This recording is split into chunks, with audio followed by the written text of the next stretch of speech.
Welcome to MATLAB Lesson 1, Install and First Run. Let's get you set up and running your first command. We're going to start with a quick hook to show you just how fast you can get started with MATLAB. New to MATLAB, you can install and run Magic in 3 minutes flat. I'll show you how. First, let's cover the installation and setup process so you can follow along. Start by downloading a free trial directly from the MathWorks website. Once installed, launch the MATLAB desktop application.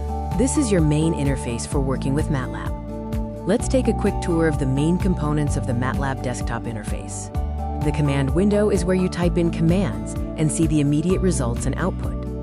The workspace is a crucial area that stores all the variables you create and allows you to view your data. The editor is where you write and save your MATLAB scripts and functions.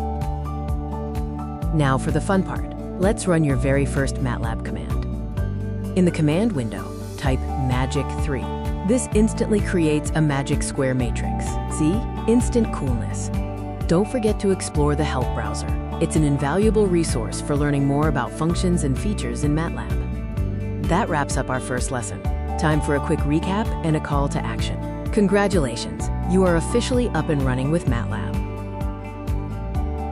In our next lesson, we'll dive into variables. Make sure to like this video and subscribe so you don't miss MATLAB. Lesson 2.